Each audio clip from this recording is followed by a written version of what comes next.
Hi, this is Dennis with Second Chance Tackle. Today we're going to work on a Pflueger Contender. It's brought to you by the family that includes Pflueger, Shakespeare, and others. I believe that's the Pure Fishing line. The Contender is very similar in nature to the Shakespeare Tidewater. And we'll show you that as we take that apart internally. The difference between the two being that the Tidewater has a level line feature and the Contender is an open-faced reel without the level line. So this one is more appropriate for bottom fishing where you can snag easily and you don't want that level line getting all torn up. So good inshore ocean reel, good off of rocks and the like. So this was actually brought in by Jeff. He's a viewer of ours who was actually local to me, and he had asked me to go tune this up in addition to work on another one of his reels. So I'm going to start with the basics. We're going to take that off. Now, one of the problems we have here is that the nut cap was actually frozen in with salt, and the screw was stuck in the handle, corroded into it. Reel probably wasn't washed off after the uses, and over time it just became inoperable. That had to get drilled out. So this nut cap is no longer of any use, and you can actually still see the stud is sitting here. Once we did that, I had to soak this as well because there was so much salt corrosion on the shaft. But we're through that now, and we're going to start by just taking the handle off now. That's a 10mm nut. And usually if you just break it, you can turn it off. I can still feel stuff in that channel of the shaft, but we got the nut off. I should be able to work the handle off. Yep, that came off relatively easy, but you can see the corrosion on here from the salt as the salt has eaten in. So good practice there. If you're fishing, you should hose your reels off after they're done. Then a light spray of a penetrating oil or something is always a good idea, and particularly if you're in the salt water, you want to do that. Okay, next off then would be the star adjuster, and that's going to just spin off in a reverse counterclockwise motion. And then we're going to have a series of tension washers and a bearing in here. And again, if you don't know what you're working at, I recommend that you go ahead and get the schematic for this. This one actually was printed off from Mike's Reel Repair. Mike's Reel Repair is up in Vancouver, Canada. They have a great library of schematics, and they also have the parts for most of the reels. So if you're stuck on where do you get a part, go there and get the schematic, and maybe you can even order the parts there. Particularly good for the major brands. Okay, so now we have two tension washers that come off. Note the orientations on these. These came off kind of spooning, but these tension washers can actually go three different ways. They can go face to face, they can spoon, or they can go reverse. And as you can see, or hopefully you can see, they're concave, so they allow for sensitivity in adjusting the star drag. So I'm going to put those two right into the sleeve here. And again, if you had any questions along the way about that, then you could certainly refer back to the schematic. Here's more evidence that the reel hasn't been rinsed off. There's rust on these tension washers. Never a good sign. So we're going to go see what we can take off here. We should be able to take the two more tension washers out. If not, we'll get them when we remove the side plate. And then underneath that's going to be a bearing. And again, very similar in nature to the Tidewater, but again, we can see the rust and the accumulation of junk and that on here. So another testimony as to why you should go ahead and see if you can't rinse the reel off after you use it. And we all are guilty of that. We've had a tired night of fishing or trip on the boat. The last thing we want to do is go spend some time doing some house cleaning, but I'll tell you, it'll pay dividends in the end. Okay. We're going to take the side plate off now. That's the bearing you can see there. It's a sealed bearing. These are Phillips head screwdrivers, so I'm going to go to my bench and grab a Phillips head. You'll notice as we're doing this that I have a latex glove on my hand here. That's to keep the stuff inside the reel from getting all over me.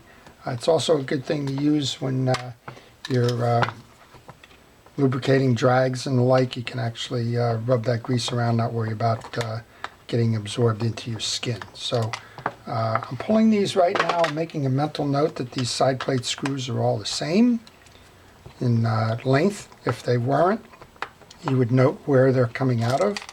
And then we have two very small screws down here, and they require a micro screwdriver for that. And I just happen to have that right on hand here because I knew that we were going to need that. But it just kind of demonstrates that there are a couple of basic tools that you need to do reel repair. Certainly a Phillips head and a flathead screwdriver in a couple of different widths and sizes. And sometimes you need these micro screwdrivers. So don't be afraid to go out and get them, and just anticipate that you will need them if you're going to do this for more than one reel.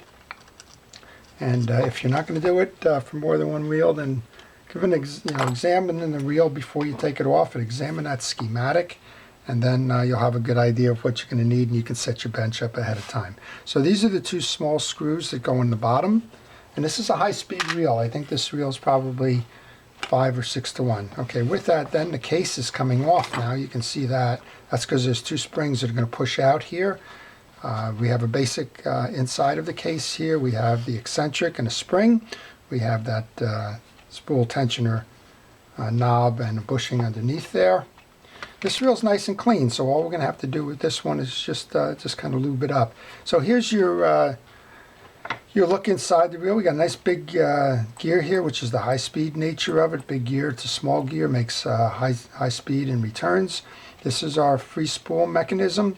So we want to make sure when we put the reel back together that this stud intersects with this channel here. This is kind of a reverse of a pen setup. Pen setup, these springs would be underneath, and when Jeff was by the other day, we learned from his basket case reel that this is the way it goes. We have the yoke inside here, we have the spool gear, we have the main gear, we have drags, we have a burring, and a couple of shims on there. So let's take this apart. We'll show you how to lube this up. So off comes the burring, and then underneath the burring there is a collar. On top of the burring there's a little shim washer, then the burring, and there's a collar, and then the main gear comes off. Sometimes easier than others. And then underneath that, I probably should have, I got lucky, but I probably should have taken these yoke springs off before I started pulling that gear, because those things can shoot. And then underneath that here is the, we'll take this off just to show you. So this is your main shaft. This is your anti-reverse dog. It's held on by a spring on the post. Then we have the yoke and spool gear. We have the jack behind that. And important to notice the orientation of this when you go to reinstall if you've taken all of this off. The orientation needs to intersect with that dog, and it's a square. You can notice, so the square has got to sit on the main shaft properly. So this is the way it sits, and this is the orientation so that that dog locks in properly. All right, with that, I'm just going to pull the rest of this off then, just so now this one's clean. We don't have to do a lot with cleaning here, but I'm going to take these off anyway just to show you. So this is the free spool jack. I'm going to just put a little bit of reel grease on this. I'm going to use a Penn precision reel grease here. Any fishing reel grease will do. I'm just going to put a little bit on the slide mechanism just to keep it nice and lubricated. We saw how that came off in the back here. There's a little stud that this rides on in the channel, and it sits like that. And we have the yoke.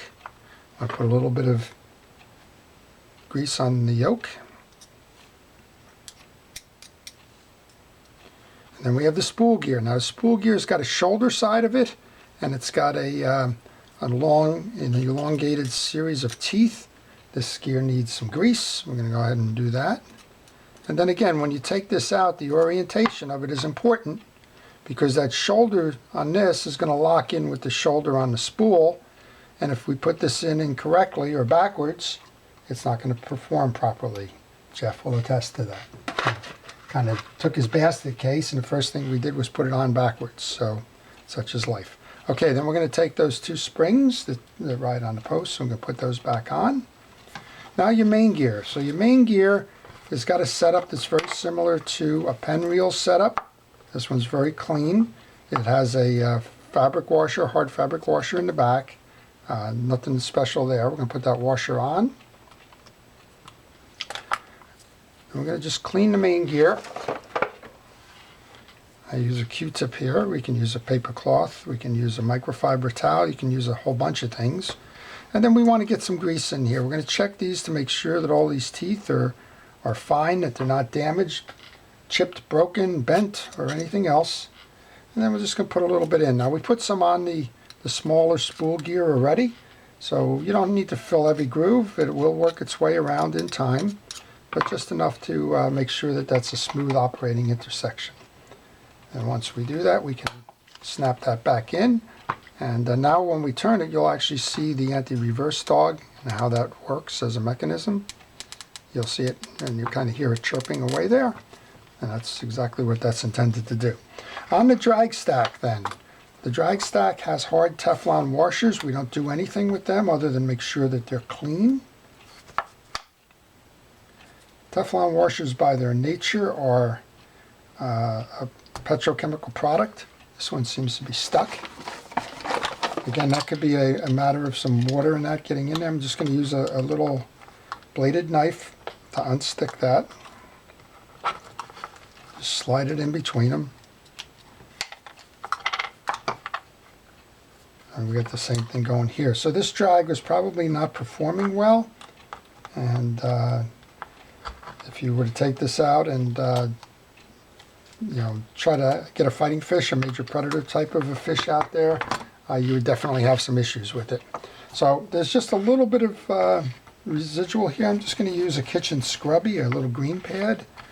I don't need to use steel wool here, but if you didn't have the scrubby or that, and you needed to work that off, then certainly you could use steel wool. But in this case, it's some minor stuff that was causing those drags to stick to it. So let's get that off right now so that it'll perform well going forward. All right, that's that, and then the last one. So I encourage folks to take pictures along the way, particularly as you get into something like this where you may or may not remember the drag stack orientation, or in the case where we just did the anti-reverse dog, how the anti-reverse piece came off, the click piece. I'm just checking these now. See, again, these are Teflon. They don't need any lubrication. So we're going to go ahead and put the first one in. And then this lines up just like a pen. So you have, from the metal side, you have a round one, an eared one, and a round one up top. They alternate with the fabric or the Teflon washers. So the round one goes in first. Next one in is the fabric, or in this case the Teflon. Then the eared washer goes in and sits in the groove in that main gear. Last one goes on up top. Final metal one goes on. So that's the sequence to this.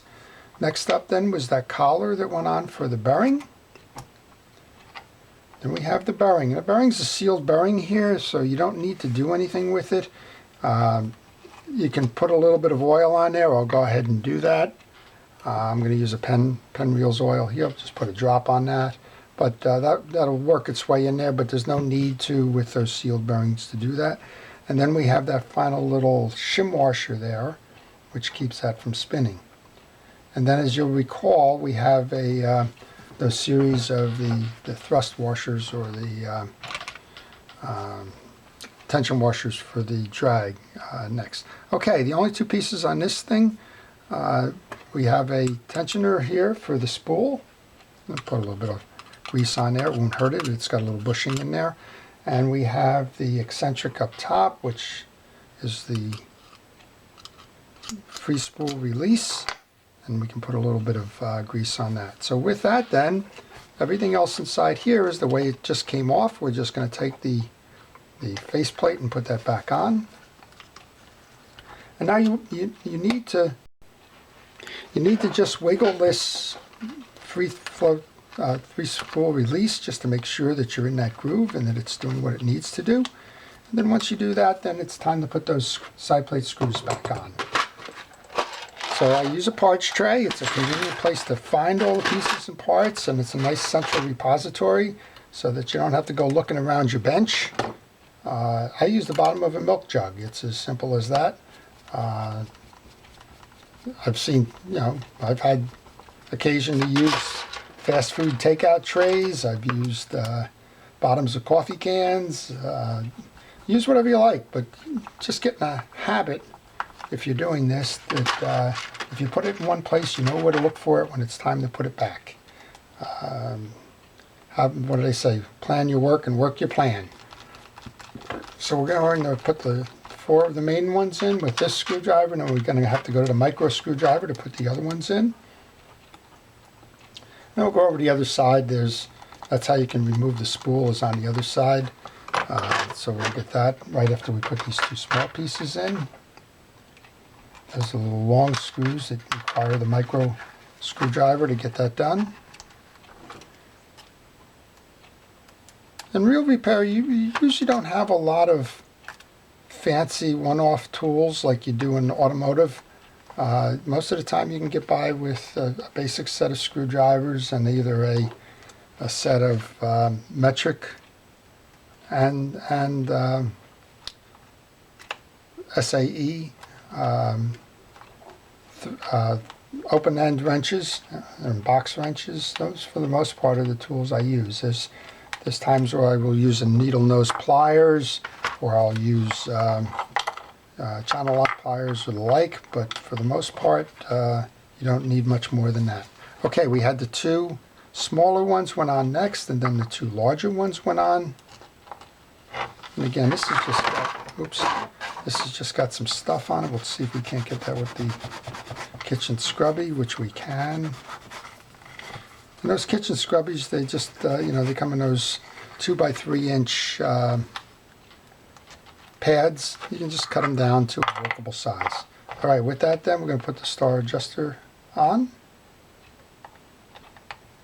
And this is kind of, got to get it started right. Once you get it started right, you're generally okay. Be careful not to cross strip this. And I'm just holding my finger on here now so that the post doesn't turn. If it was particularly challenging, I would hold the pliers to that or something. And then once you get that thing turning, then you can go and put the handle on there or whatever. Okay, we just want to make sure that we're in that groove here for the free spool, and we are. So the internal side of this reel then is complete. I'm going to go grab the handle. There's a little tension washer clip that holds the star drag when you're backing it off from running all the way up against the handle. This one looks like it's flattened, so we're just going to reset that. All you do is take a needle nose pliers and bend it in a little bit so that you have more of a U shape. You can put that back on. We get the pliers back on. I put the handle back on rather, and the handle nut. And we're not going to be able to put that nut cap back on, unfortunately. So I like to make sure that they're started by hand. That way I know that I've got the threads in. I've seen more than one reel come in with cross-stripped posts, and that becomes problematic, obviously, when you go to reinstall. And you're going to have to replace that whole post if that happens. And if you're fortunate enough that the manufacturer provides the parts for that. Okay, so we're in good shape here. We're going to put a little bit of drop of oil again on the handle, just so that loosens up. And again, this reel apparently wasn't cleaned very much, so as a result of that, you're in a situation where some accumulated stuff may have gotten in there. There's 4 side plate screws on the opposite side. We're just going to take that off to put a little bit of lube on that back end. If we needed to, we could remove the spool, and I don't think we need it for this part of the servicing, but if we did, this is the side that would come out on. You saw when we took the other side plate off that the The gearing in that was mounted internally to to an internal side plate, so you can't get the spool out from that side. So if you needed to remove the spool for whatever purpose, it would have to come out of this side. There we go. Okay, so on this side then we have the spool, the click mechanism that's going to run off the clicker on this side, and the shaft, and we have another sealed bearing inside here. So again, I'll just put a drop of oil in there. With a sealed bearing, you generally don't need to do it. What you want to make sure when you do this is that it's clean, and we'll just put a little drop of oil on that click mechanism as well. And when you check these, you want to check to make sure that the click tongue, that's this device here, is good. It's not bent or worn. If it is, then you would go ahead and replace that. All right, with that set then, we're just going to reinstall this. Again, this was just a basic check. Make sure everything is in order here. I'd hate to do a reel for somebody and have it come back because they find that we didn't check the side and there was some dirt or some other debris or something in there that was causing this to be a problem. I'm just trying to get this seated at the moment. Sometimes when you work against the camera, it's a little bit difficult. So there's two studs that line up with these two holes here. That's what I'm going for right now.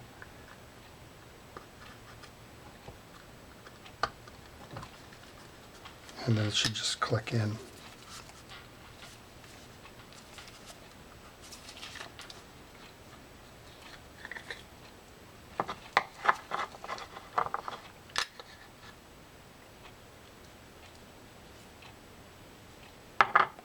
So with all that I do, I'm putting it upside down.